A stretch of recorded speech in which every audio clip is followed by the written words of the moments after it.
I was born and raised in Dallas by a single mom who was a public school teacher. I played football at Baylor, where I was captain of the team. My family's from Brownsville. I trained for the draft before I went to the NFL in Houston. I think I know who we are, and we're not the way that we've been represented. And what's happening in our state, I think, requires a response. And so that's why I stepped up to run, and I've been incredibly thankful for all the support that's flooded in. Hey, theGrio fam, it's Gerren Keith, Gaynor White House correspondent and managing editor of politics at theGrio. And I'm here with Congressman Colin Allred, who is the Democratic candidate for Senate in the state of Texas. Congressman, welcome to theGrio. Pleasure to have you. Yeah, thanks so much for having me. I really appreciate it. So you've been serving in the House of Representatives for 2 terms now. Why did you decide to run for statewide office for Senate? Yeah, well, I really felt like we can't afford 6 more years of Ted Cruz. You know, Texas is this incredibly diverse, dynamic state. We're not the state that Ted Cruz, I think, represents us as. And I know that because I'm a 4th-generation Texan. I was born and raised in Dallas by a single mom who was a public school teacher. I played football at Baylor, where I was captain of the team. My family's from Brownsville. I trained for the draft before I went to the NFL in Houston. I think I know who we are, and we're not the way that we've been represented. And what's happening in our state, I think, requires a response. And so that's why I stepped up to run, and I've been incredibly thankful for all the support that's flooded in. And there is a historical component to your campaign. A Black person has never won, has never been elected to the Senate from the state of Texas. You would make history if you were to win in the general election. What does that potential Black history moment mean to you? Well, we've had so many Black leaders from Texas, from Barbara Jordan to Eddie Bernice Johnson, folks who I think have shown that here in Texas, we have such a rich history, and particularly as African Americans. I can trace my lineage on my father's side, to slaves in East Texas and in Arkansas. And within my grandparents' generation, they couldn't vote in this state. But we also have a tradition of that's been Texans who have led the way on some of our biggest breakthroughs in civil rights, from President Lyndon Baines Johnson being the one who passed the Civil Rights Act and the Voting Rights Act. And so we have this kind of tension between that we were a slave state, a Confederate state, but also one that has produced some of our biggest progress. And so I think it'd be incredibly important for Texas and for the country for us to have a Black senator. Your primary opponent, Roland Gutierrez, was heard on reporting, making the argument that you would not be a viable candidate to win in the general election because you're not Hispanic. What do you make of that comment, and do you think that he was therefore implying that you can't win because you're Black?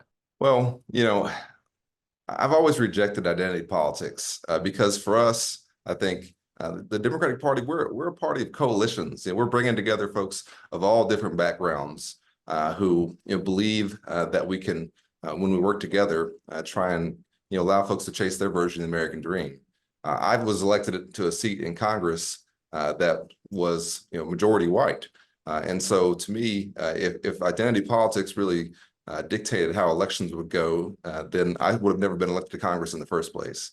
And so I don't really get into all that, but I do think that it's important that we recognize that diversity comes in all kinds of forms, of course, but that we can represent each other and we can represent diverse coalitions without actually being a member of that coalition. And I think President Obama is a perfect example of that. I served in his administration. That we do need to have representation, but that it's also important that we put forward candidates who will try to represent all 30 million Texans here in our state. And that's what I've tried to do in my time in Congress, and that's what I'll do in the Senate. I won't divide us up into groups and try and say this is the group that I belong to, because I think we've had enough of that with the Republicans using that to pit us against each other in many ways. And speaking of coalitions, it goes without saying that Black voters were a huge part of the winning coalition for President Biden and Vice President Kamala Harris. Black voters in Texas the population of Black voters has grown. There's been some discussion or perhaps concern that the Democratic Party isn't doing enough to engage Black men, some of whom polling has shown have some type of interest potentially in voting for a former President Trump in this election.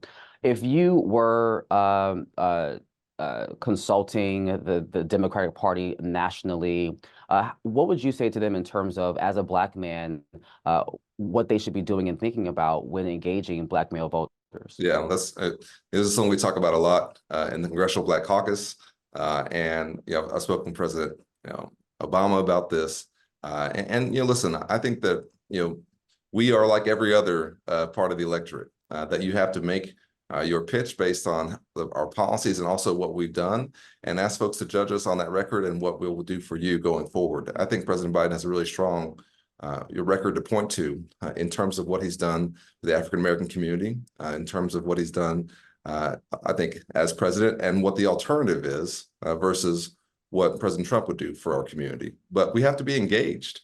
And I think this is one of those things where just because we're a part of kind of the base coalition of the Democratic Party doesn't mean that you shouldn't make the same pitch to us as you would to any other segment of the population. You have to talk about what our plans are, be on the ground, be present, and make sure that folks know, what this contrast is going to be.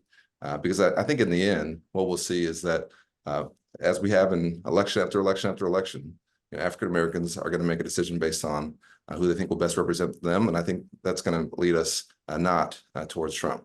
And as it relates to race in America, we're at a very interesting time right now. We went from the racial uprisings of 2020 to the striking down of affirmative action in college admissions, banning of Black history in public schools, attacks on DEI. How do you think we got here? Why are we here? And how do we navigate as a country in this moment? To me, it's so frustrating because we have this great story to tell as Americans about the progress that we've made. It's a story that says that, listen, it wasn't perfect at the beginning. We had some original sin that we had to overcome, but we made progress together because we have something that allowed us to end and perfect our union. And to me, that's a much better story than the one that I see some of these folks trying to push.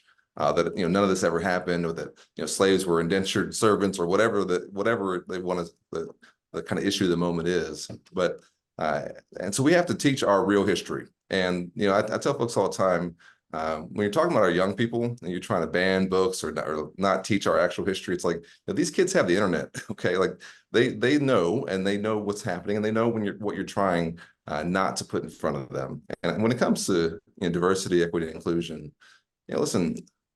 It's been shown that you have better decision making, whether it's in a corporate setting or whether it's in a university setting. When you have more diverse voices at the table, it's beneficial to your professional outcome when you have more diverse viewpoints that are weighing in on something. And so, to me, it's also just another case of something that will hold back progress. But I don't think it's who we are as Americans. I think it's just we're going through a moment now. Where we're seeing a lot of this. But I think by and large, most folks don't see themselves that way and don't want to see us go back in terms of the progress that we've made of trying to come together as a people.